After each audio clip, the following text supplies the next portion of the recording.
नमस्कार प्यारे साथियों, एक बार फिर से स्वागत है आप सभी का हमारे इस ऑनलाइन स्टडी प्लेटफॉर्म पर। हम पढ़ रहे हैं बहुकला विद्युत प्रणाली के बारे में, यानी कि पॉलीफेज इलेक्ट्रिक सिस्टम। इसके अंदर हमने कल पढ़ा था थ्री फेज स्टार कनेक्शन के बारे में। किसके बारे में? थ्री फेज स्टार कनेक्शन के बारे में, कि उसके अंदर लाइन वोल्टेज क्या होती है, फेज वोल्टेज क्या होती है, लाइन करंट क्या होता है और लाइन वोल्टेज क्या होता है। इन सभी के बारे में मैंने कल आपको बताया था, उनके अंदर डिफरेंस बताया था कि क्या होता है। और आज हम पढ़ेंगे इस क्लास में डेल्टा कनेक्शन के बारे में। किसके बारे में? डेल्टा कनेक्शन के बारे में। वीडियो को, आज की क्लास को शुरुआत करने से पहले जो मैं आपको कल की रिवीजन थोड़ी कराना चाहूँगा, क्योंकि जो मैंने आपको कल समझाया था ना, वो एग्ज़ाम के पॉइंट ऑफ व्यू से बहुत ही ज़्यादा इम्पोर्टेंट है। क्योंकि जो ट्रांसफार्मर वाला चैप्टर है ना, उसके अंदर हमें स्टार और डेल्टा के बारे में ही पढ़ना पड़ता है। क्योंकि जो वाइंडिंग होती है ट्रांसफार्मर के अंदर, वो स्टार में होगी या फिर डेल्टा में होगी।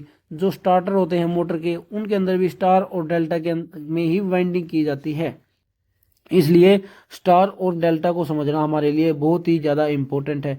उसके अंदर फेज वोल्टेज क्या होती है, लाइन वोल्टेज क्या होती है, उनके अंदर डिफरेंस क्या होता है, ये इस चीज़ को समझना हमें बहुत ज़रूरी होता है।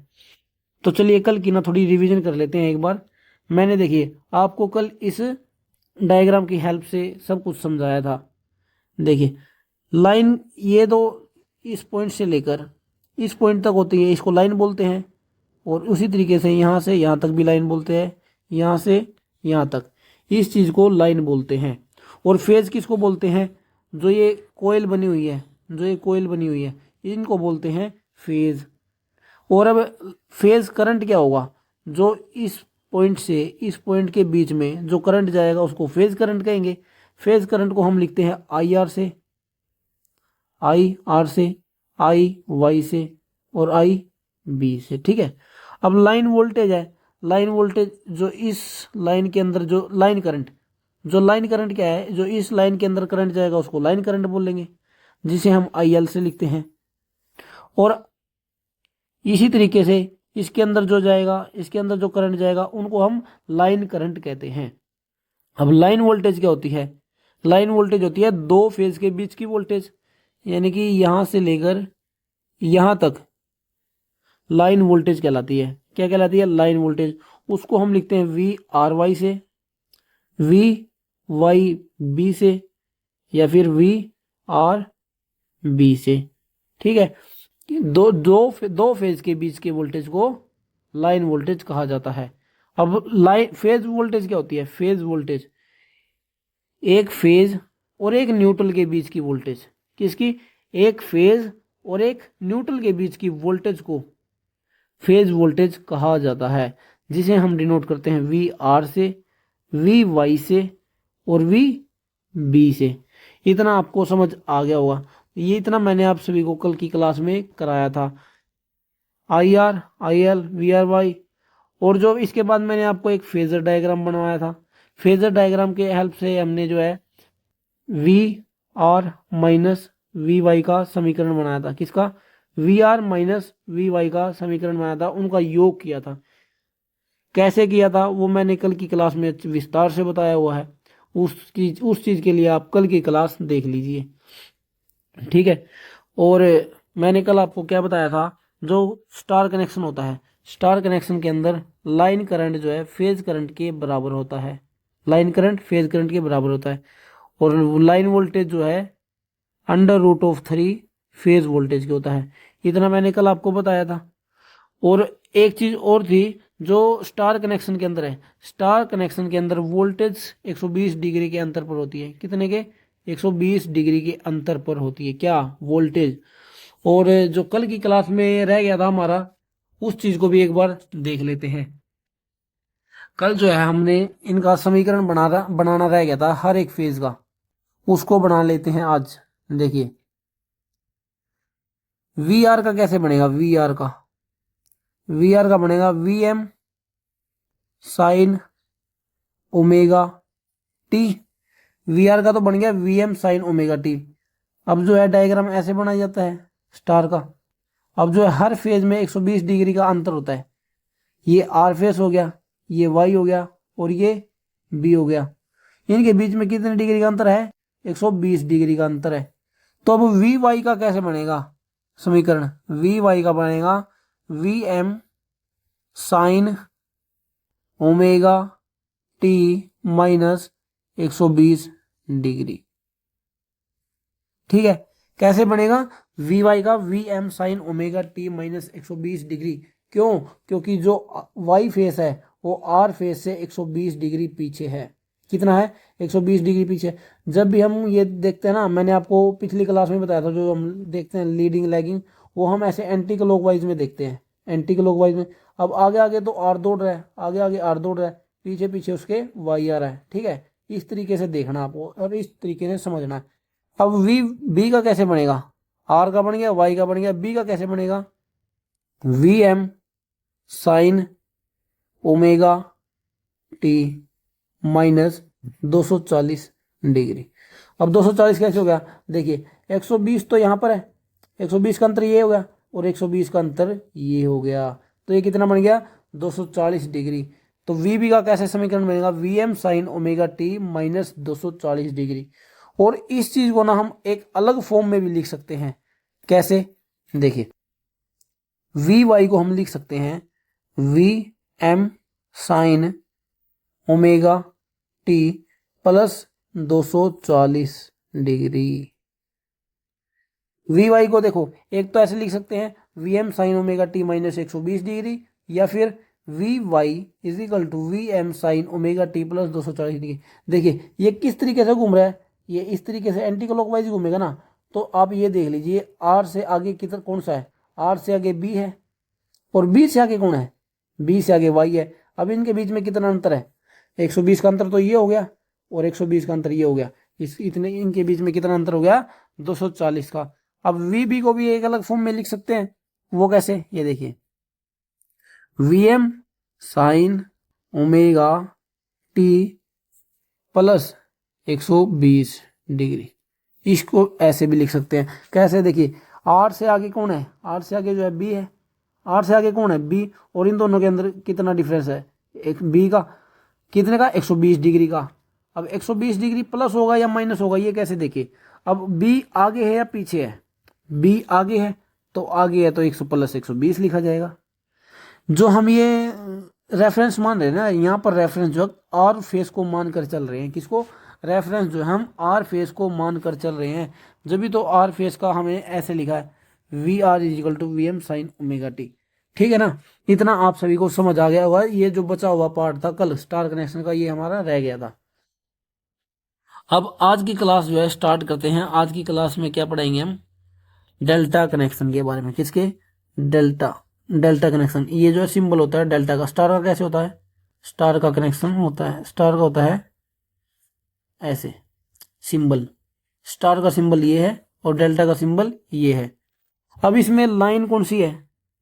यहां से लेकर यहां तक जो है ये लाइन होगी, यहां से लेकर यहां तक ये लाइन होगी, और यहां से लेकर ये यहां तक लाइन हो गई।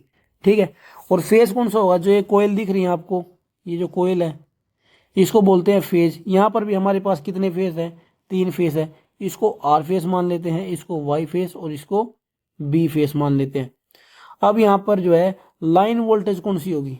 लाइन वोल्टेज होगी यहां से लेकर यहां तक, यहां से लेकर यहां तक, और एक होगी यहां से यहां तक। क्या होगी? ये 3 लाइन वोल्टेज होंगी। क्या होंगी? 3 लाइन वोल्टेज होंगी। इनको दर्शाया कैसे जाएगा? V R Y, V B R, इस तरीके से इनको दर्शाया जाता है लाइन वोल्टेज को। अब फेज वोल्टेज क्या होती है? फेज वोल्टेज होती है इस पॉइंट से लेकर इस पॉइंट तक के बीच में, इस पॉइंट से इस पॉइंट के बीच में फेज वोल्टेज कहलाती है। इनको भी वी आर, वी वाई और वी बी, इस तरीके से इनको डिनोट किया जाता है। अब जो है फेज करंट क्या होता है? फेज करंट, इस फेज के अंदर जाने वाला करंट यहां से यहां तक, ठीक है, यहां से यहां तक, इस फेज से जाने वाला करंट कहलाता है फेज करंट। इसको आई आर से, आई वाई से और आई बी से दर्शाया जाता है। ठीक है, इतना आगे होगा समझ। अब जो है लाइन करंट क्या होता है? लाइन करंट होता है यहां से जाने वाला करंट, जो इधर से गया, जो इधर से गया जो है इसको आई एल से डिनोट करते हैं, आई एल से। इतना आ गया होगा आपको समझ। इसको किससे डिनोट करते हैं? आई एल से, आई एल से। अब इनके अंदर जो है ये देखना है क्या वी एल आई एल के बराबर होता है। अब मैं आपसे एक सवाल पूछता हूं, देखिए इतना आ गया था आपको समझ।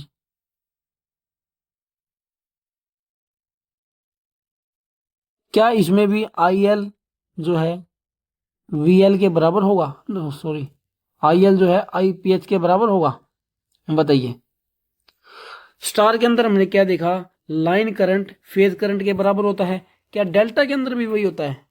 नहीं, बिल्कुल नहीं होता। देखिए मैंने आपको ना कल भी बताया था, जो करंट होता है, करंट देखो यहां से गया, कहां से करंट गया? यहां से। अब जो करंट के आगे, इसके आगे ना दो ब्रांच आ गई, कौन सी? एक ये ब्रांच आ गई और एक ये ब्रांच आ गई, ठीक है। तो क्या इसके अंदर से जो करंट जाएगा वो आई आर के जो अंदर जाएगा वो सेम होगा? नहीं, वो बिल्कुल भी सेम नहीं होगा, क्योंकि मैंने आपको कल बताया था जो है करंट इधर से आया और इधर मुड़ गया। कहां पर? इधर मुड़ गया। तो यहां पर तो करंट का मान बिल्कुल सेम होगा, क्योंकि आगे कोई ब्रांच नहीं है। लेकिन अगर करंट इधर से गया और उसके आगे दो ब्रांच आ गई, क्या उसके अंदर दो ब्रांच आ गई, यहां पर करंट जा रहा है और यहां से जो है करंट आ रहा है, तो क्या यहां पर जो इसके अंदर से जो करंट जाएगा और यहां पर आएगा, तो क्या वो सेम होगा? बिल्कुल भी सेम नहीं होगा, क्योंकि हमने केसीएल का लॉ पढ़ा है, किरचॉफ करंट लॉ पढ़ा है, ठीक है ना। किरचॉफ लॉ के अंदर हमने ये बड़े अच्छी तरीके से पढ़ा है कि लाइन आने वाली धारा और जाने वाली धारा बिल्कुल समान होती है। इसलिए जो यहां से भी तो करंट आ रहा है ना, यहां से भी तो करंट आ रहा है और यहां से आ रहा है, तो इसलिए जो है यहां पर आने वाला करंट, यहां पर जाने वाला करंट बिल्कुल अलग हुआ यहां से आने वाले के। किरचॉफ लॉ में हमने इसे बड़े अच्छे तरीके से समझा। इसलिए जो है यहां पर आई एल का मान जो है आई पी एच के मान के बराबर नहीं होगा। तो कितना होगा? आई एल का मान होगा under root of 3 I P H के। आई एल का मान कितना होगा? Under root 3 I P H के। अब मैं आपसे पूछता हूं क्या वी एल का मान जो है वी पी एच के मान, यानी कि लाइन वोल्टेज का मान फेज वोल्टेज के मान के बराबर होगा? देखिए मैंने आपको क्या बताया था, लाइन वोल्टेज क्या होती है? दो लाइनों के बीच की वोल्टेज, दो लाइनों के बीच की वोल्टेज। और फेज वोल्टेज क्या बताया मैंने? यहां से जो है यहां तक की वोल्टेज, यहां से यहां तक की। दोनों का क्या आपको समांतर में दिख रही है ये? बताइए, ये दोनों आपको समांतर में दिख रही है या नहीं दिख रही है? आप कहेंगे बिल्कुल दिख रही है, और समांतर में तो जो है वोल्टेज सेम होती है। अब जो यहाँ जो इतना है, ठीक है, वो ये इतना भी, ये भी समांतर में दिख रहा है आपको, इसके लाइन के दिख रहा है ना समांतर में? आप कहेंगे बिल्कुल दिख रहा है। तो यहाँ पर जो डेल्टा कनेक्शन के अंदर है, लाइन वोल्टेज फेज वोल्टेज के बराबर होती है। क्या होती है? लाइन वोल्टेज फेज वोल्टेज के बराबर होती है। इस बात को आप अच्छे तरीके से ध्यान रख लीजिए, लाइन वोल्टेज फेज वोल्टेज के बराबर होती है। अब इसको याद कैसे करें? आप कहेंगे याद करने का भी बता दीजिए। देखिए ये तो स्टार हो गया और ये डेल्टा हो गया। आई एल का मान आई पी एच के, वी एल का मान वी पी एच के, आई एल का मान आई पी एच के, वी एल का मान वी पी एच के। अब देखिए याद आपको बस एक चीज करनी है, क्या? कि जो स्टार के अंदर है ना, स्टार के अंदर लाइन वोल्टेज फेज वोल्टेज के बराबर होती है। बस एक चीज का ध्यान रखना आपको, ये या चीज याद रखनी है आपको, स्टार के अंदर लाइन करंट का मान फेज करंट के मान के बराबर होता है। अब एक का तो लाइन करंट का मान तो फेज करंट तो अलग भी तो होगा किसी का, अलग किसका होगा? वोल्टेज का। किसका? वोल्टेज का। और कितना? अंडर रूट 3, अंडर रूट 3 गुना, क्या? अंडर रूट 3 गुना। आपको बस क्या याद रखना है कि जो लाइन करंट का मान है वो फेज करंट के मान के बराबर होता है। तो अलग किसका होगा? अलग वोल्टेज रह गया, वोल्टेज का अलग होगा। और कितना होगा? रूट 3 गुना। अब इसका उल्टा जो है डेल्टा में कर दीजिए, क्या? इसी का उल्टा डेल्टा में कर दीजिए। अब अगर स्टार में लाइन करंट और फेज करंट का मान बराबर है तो डेल्टा में अलग होगा। डेल्टा में कितना होगा? अंडर रूट 3 गुना, अंडर रूट 3 गुना। और अगर लाइन करंट फेज करंट का 3 गुना है तो फिर लाइन वोल्टेज फेज वोल्टेज की बराबर होगी। इसी का उल्टा जो है इसमें कर दीजिए डेल्टा के अंदर। इस तरीके से आप जो है इसे याद कर सकते हैं। ये तो मैंने अपने जो याद करने की ट्रिक बनाई हुई है, आप अपनी ट्रिक भी बना सकते हो। जरूरी नहीं है कि आप मुझे ही फॉलो करो, आप अपने तरीके से भी इस चीज़ को याद रख सकते हो, लेकिन याद जरूर रखना है क्योंकि ये बहुत ही ज़्यादा इंपॉर्टेंट है एग्जाम के लिए। क्या? बहुत ही ज़्यादा इंपॉर्टेंट है एग्जाम के लिए। ठीक है दोस्तों, अब जो है मैंने आपको बताया जो स्टार कनेक्शन होता है, स्टार कनेक्शन के अंदर वोल्टेज, हर वोल्टेज के अंदर जो है उसके अंदर 120 डिग्री का अंतर होता है। और जो डेल्टा कनेक्शन होता है इसमें करंट के अंदर जो है 120 डिग्री का अंतर होता है हर एक फेज के करंट का। यानी कि फेज करंट के बीच का अंतर कितना होता है? 120 डिग्री का अंतर होता है। इतना आप सभी को समझ आ गया होगा। अब मैंने आपको कल एक फेजर डायग्राम बनवाया था किसके अंदर? स्टार के अंदर। आज मैं जो है फेजर डायग्राम नहीं बनाऊंगा, वो आप सभी के लिए होमवर्क रहने वाला है। जो इसका जो फेजर डायग्राम होता है वो आप सभी खुद करने वाले हो। अब देखिए कैसे करेंगे आप सभी ने ये देखा है। एक मिनट, इसको थोड़ा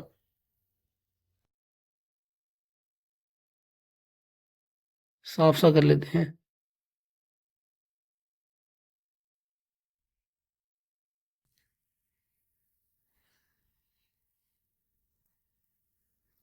ये आर फेस था, ये वाई फेस था और ये बी फेस था।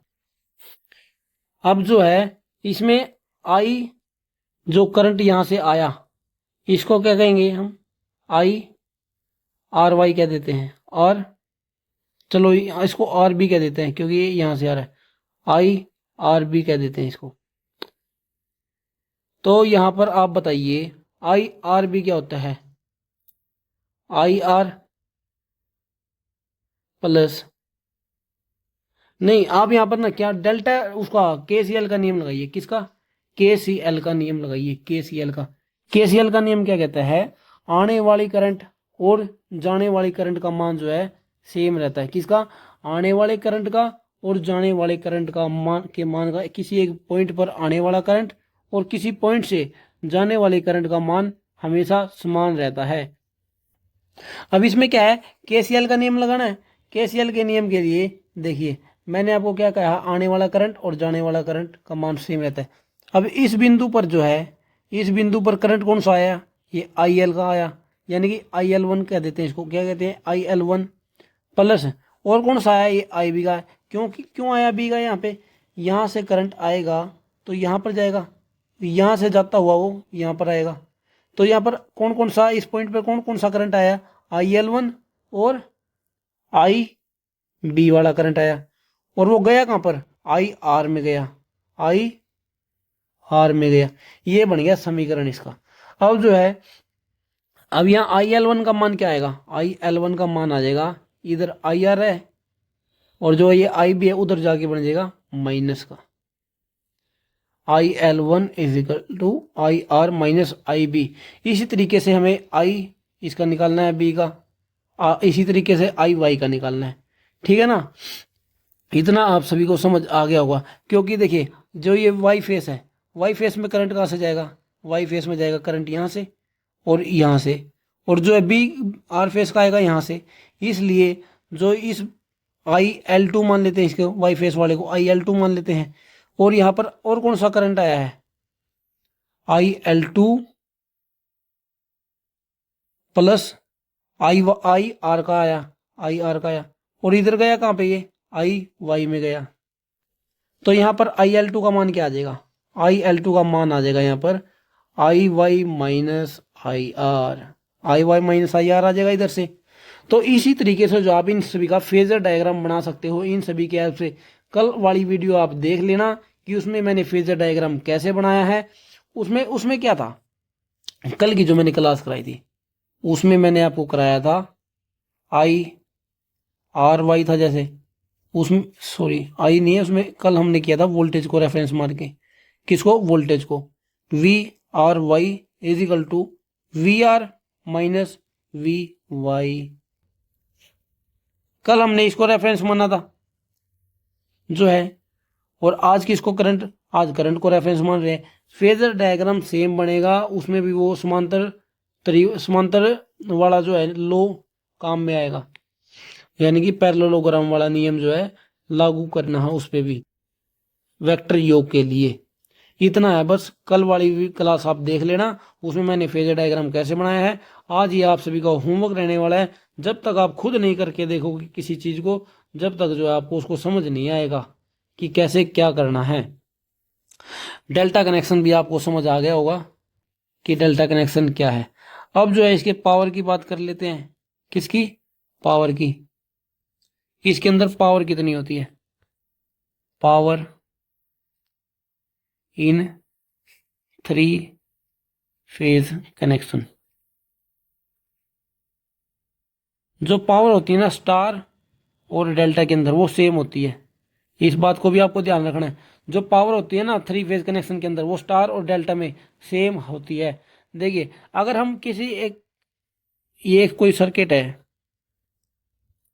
इसको अगर हम डीसी कनेक्शन से जोड़ दे तो यहाँ इसमें पावर क्या बनेगी? P बराबर VI बन जाएगी। क्या बन जाएगी? P बराबर VI। अगर हम जो है एसी सिंगल फेज में पावर कितनी होगी? सिंगल फेज में भी पावर P बराबर VI होती है। जो लेकिन सिंगल फेज में क्या है, पावर फैक्टर आ जाता है, इसलिए उसको P बराबर VI कोस फाई कह देते हैं। क्यों? क्योंकि जो एसी करंट है वो हर समय अपना दिशा और मान बदल रही है, तो उसका एंगल भी बदलता है, तो उसमें जो पावर है P बराबर VI कोस फाई हो जाती है सिंगल फेज एसी में। अब आप ये बताइए उसके अंदर कितने फेज होते हैं? सिंगल फेज के अंदर एक फेज होता है, इसलिए P बराबर VI कोस फाई हो गया। अब जो है डेल्टा के इसके अंदर बताइए 3 फेज के अंदर कितने फेज है? इसके अंदर जो पावर होगी P बराबर VI कोस फाई होगी, इसके अंदर भी P बराबर VI कोस फाई होगी, और जो ये वाई फेज है इसके अंदर भी P बराबर VI कोस फाई होगी। अब वहां पर तो एक फेज था सिंगल फेज में, इसलिए VI कोस फाई था। और यहाँ पर कितने फेज है? यहाँ पर 3 फेज है। यहाँ पर 3 फेज है, तो यहाँ पर P बराबर 3 से गुणा कर दीजिए, P बराबर VI कोस फाई। ये हो जाएगी स्टार और डेल्टा के अंदर पावर। लेकिन एक चीज आपको क्या ध्यान रखनी है, जो ये पावर है ना, ये पावर फेज के अंदर है, इसलिए जो यहाँ पर वोल्टेज होगी वो भी पावर इसकी फेज वोल्टेज लेनी है, और जो करंट है वो भी हमें फेज करंट लेना पड़ेगा। ठीक है, इस चीज को आपको ध्यान रखना है, बहुत ही इंपॉर्टेंट फॉर्मूला है।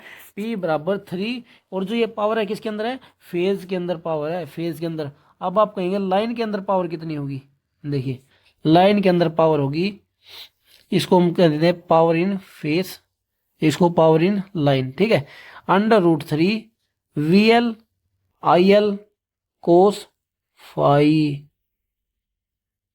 P बराबर PL is equal to √3 VL IL cos phi. इस चीज का आपको ध्यान रखना है, दोनों इंपॉर्टेंट है, और स्टार के अंदर भी यही है और डेल्टा के अंदर भी यही है। जो है एग्जाम में पता है क्या होता है? एग्जाम में जो है ऑप्शन किस तरीके से बनाता है वो, देखिए ऑप्शन में वो बनाएगा, वो पूछ लेगा आपसे फेज वोल्टेज कितनी होती है, फेज वोल्टेज कितनी होती है, वो देगा आपको ऑप्शन 3 VLIPH कोस फाई। और क्या देगा? पावर इन फेज बराबर 3 VPHIL कोस फाई। वो इस तरीके से भी आपको एग्जाम में दे देगा। क्या है, वो आपको कंफ्यूज करने की कोशिश करेगा। यहाँ पर VL है, यहाँ पर फेज है, और आगे 3, और फेज वोल्टेज फेज उसके बारे में पूछ रहा है, फेज के पावर में।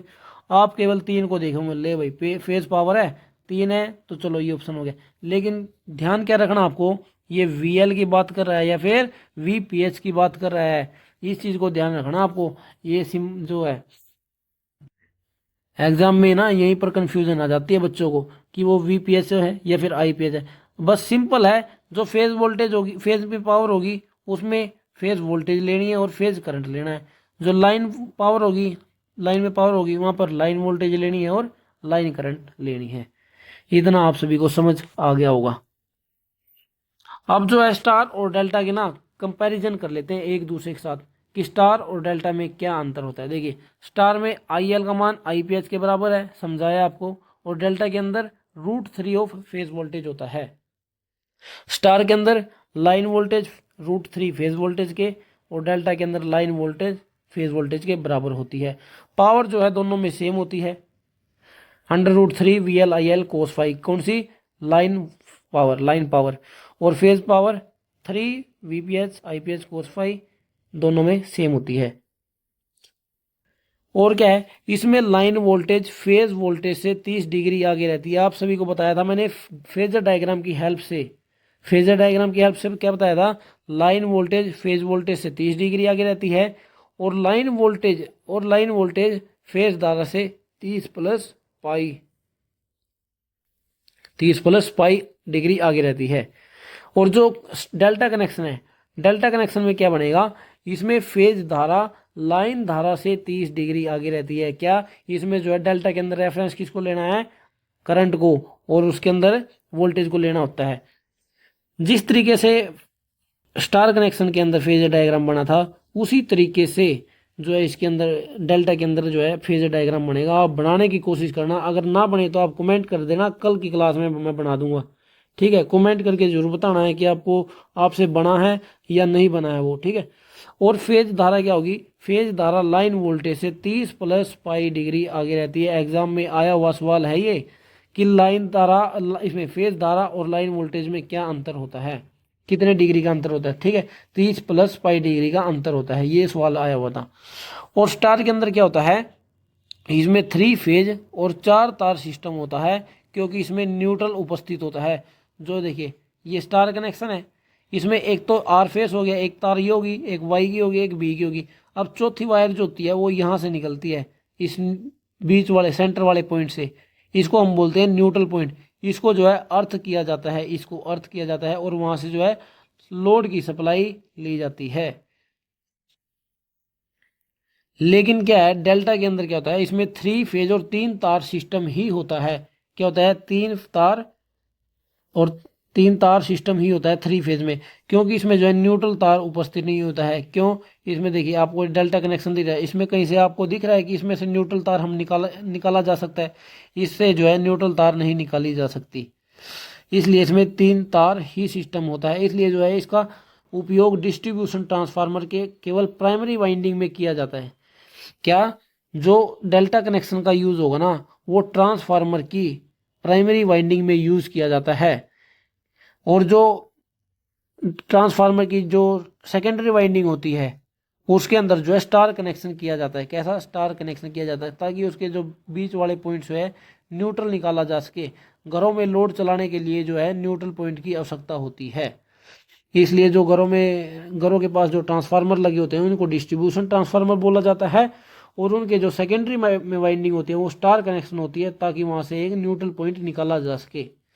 इसलिए जो स्टार पॉइंट को अर्थ करके जो लाइट व पावर लोड ले सकते हैं, यानी कि जो घरों का लोड हम चला सकते हैं स्टार पॉइंट को अर्थ करके। लेकिन डेल्टा के अंदर केवल पावर सप्लाई ले सकते हैं। पावर सप्लाई का मतलब क्या है, यहाँ पर जो पावर हाउसों से जो बड़ी बड़ी वोल्टेज होती है, किलो वोल्ट में जो वोल्टेज चलती है, उसकी जो है सप्लाई केवल ले सकते हैं हम इसके अंदर। इतना आप सभी को समझ आ गया होगा।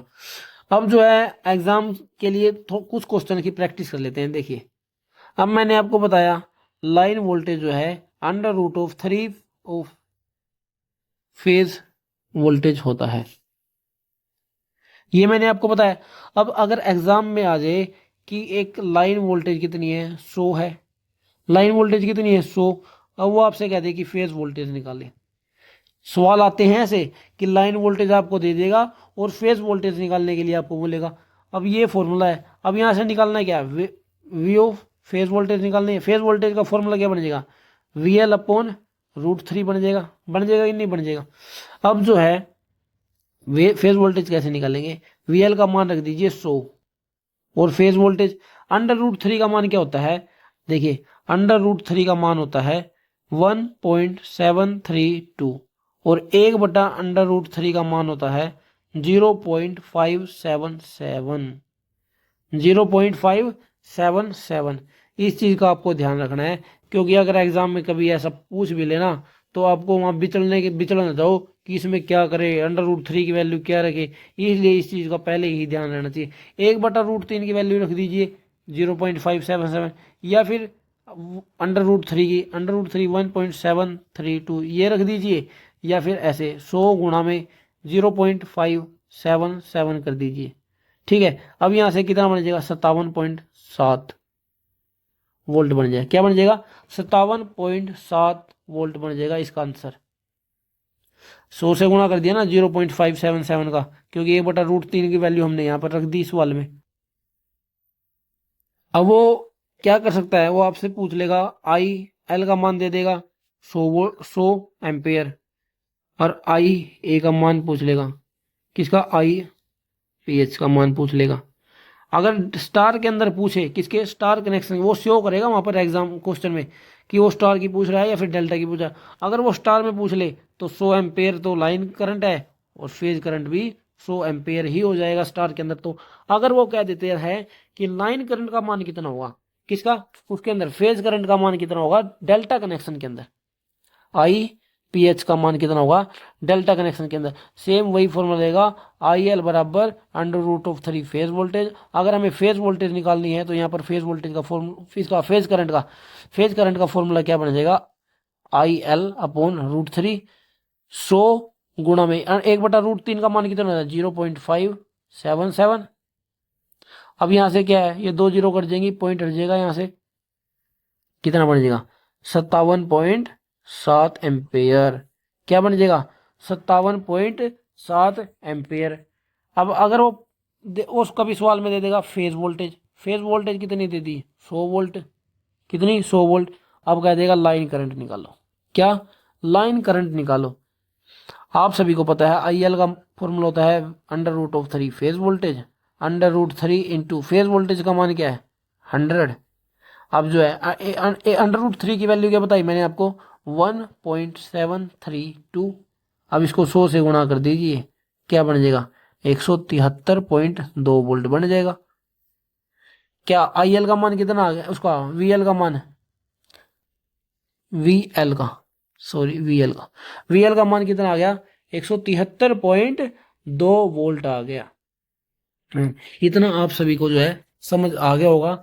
हमने आज की क्लास में पढ़ा है कि पावर कितनी होती है, फेज वोल्टेज इसमें लाइन वोल्टेज में क्या अंतर होता है, और आप सभी के लिए मैंने एक होमवर्क दिया है जो आप सभी को फेजर डायग्राम बनाना है डेल्टा कनेक्शन का, किसका, डेल्टा कनेक्शन का।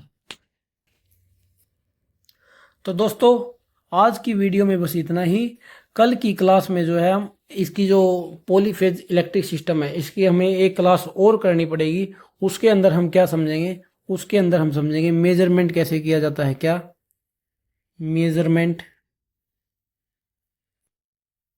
Measurement of power in 3 phase circuit. क्या समझेंगे, measurement of power in 3 phase circuit की जो है 3 फेज सर्किट में शक्ति का मापन किस तरीके से किया जाता है। देखिए दोस्तों, वाट मीटर के साथ मापन किया जाता है, किसके साथ, वाट मीटर के द्वारा मापन किया जाता है पावर का एक 3 फेज सर्किट के अंदर। लेकिन जो है उसमें 3 विधियां होती हैं, जिसमें एक बार तो एक ही वाट मीटर का प्रयोग किया जाता है, एक बार 2 वाट मीटर का प्रयोग किया जाता है, और एक बार 3 वाट मीटर का प्रयोग किया जाता है। और वो जो है कोई संतुलित लोड पर काम करता है, कोई असंतुलित पर काम करता है। सभी के अंदर जो है पावर अलग तरीके से निकाली जाती है। वो जो है हम कल की क्लास में समझेंगे कि अगर उसमें दे दे कि W1 और W2 में मान लीजिए एक दोनों जो वाट मीटर है उनके अंदर पॉजिटिव में पावर दिखा रहा है, तो कितना वहां पर एंगल बनेगा, उनके अंदर पावर का एंगल बनेगा, ठीक है ना, फेज एंगल बनेगा। इस सभी के बारे में हम कल की क्लास में विस्तार से समझेंगे। और कल की क्लास भी है जो बहुत इंपॉर्टेंट होने वाली है। ये मान लीजिए जो मैं आपको कल कराऊंगा ना, उस क्लास से एक क्वेश्चन तो पक्का आना ही आना है, एक क्वेश्चन तो आएगा ही आएगा। हर एग्जाम में पूछा जाता है, सेंटर के एग्जाम में भी पूछा जाता है, जो कल वाला टॉपिक रहने वाला अपना उस क्लास से। इसलिए जो है उसके बारे में कल अच्छे तरीके से पढ़ेंगे। और अगर टाइम बचा तो कुछ सवाल भी कर लेंगे, कुछ न्यूमेरिकल या फिर थ्योरी वाइज जो क्वेश्चंस होते हैं उनको भी कर लेंगे। ठीक है, आज की वीडियो में बस इतना ही, मिलते हैं नेक्स्ट वीडियो में।